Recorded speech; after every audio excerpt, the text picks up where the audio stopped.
I tried to warn you, but you just wouldn't listen. Deepfakes are on the rise, so much so that I'm also a deepfake. Hey, what's going on here? This is my show. Jeez, you can't even know what's real or what's fake anymore. So let's go on location to talk about the biggest deepfake scam there has been yet.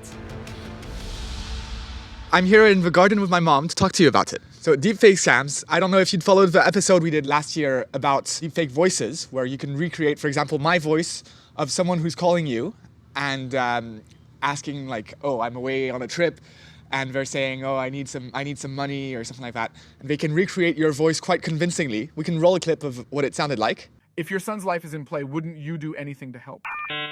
There was a Hong Kong company that got scammed for $25 million because three of their top executives were deepfaked, and one of their employees was socially engineered to be put into a call where all three of them made him think that he had to transfer this money to an account that belonged to the scammers. This is the biggest case so far, but there's been lots and lots of cases. These so far are very targeted attacks, but that doesn't mean that we shouldn't be worried. Like we saw last week, OpenAI Sora opens the door for even more convincing deepfake video.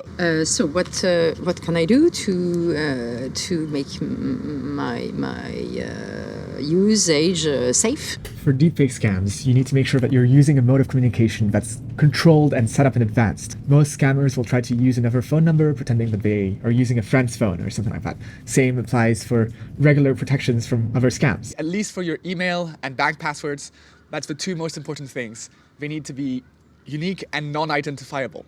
What does that mean? You can't use something that's linked to you that you can find online. So where the city that you were born in, the zip code or your date of birth, that kind of thing. All of that is very easy to crack nowadays. It's because an attacker is not going to create 5 deepfakes for you if they can get in through your bank accounts directly. And why we should care is that this is the future of scams, and it's going to get easier in the next 5 years. So the leading edge right now is going to be what's attacking you in 5 years.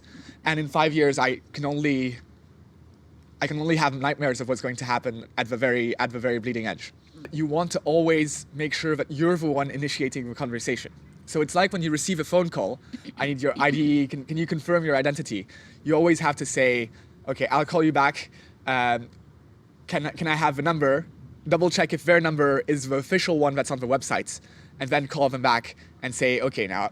I'm calling Scam Likely. Put him on speaker. I'm going to put him on speaker, and I hope that he has a Hello Moto ringtone. Can I make sure that I don't have a problem? Because this is a common tactic used by scammers. They will put you in a situation, make you trust them, and they make it feel like there's an urgency. So if someone on the street, for example, asks for 400 euros for a train ticket and like needs it right now, and he'll pay you back, don't worry, he'll send you a photo of his ID card and everything. It sounds ridiculous now, but if someone, for example, me, that actually happened, was actually in the situation, then you kind of don't engage that logical part of your brain, and you trust that person, and then disappears, and oh dang, what did I do? And so it's easy to make fun of people who fall for that. The employee obviously didn't follow the correct procedures, but this is something that we have to keep in mind. These are people who are paid to lie. They're professional liars, and they're very good at it. And so when there's an exploit in the system that's possible, we're going to find it. And if it's not you, it can be someone else. For example, my grandpa, and I can have all the securities and password managers in the world. If they use my face against grandpa, then I can't do anything. All right, that's the end of our Tech Asia for this week. Make sure you don't fall for scams. Until then, take care.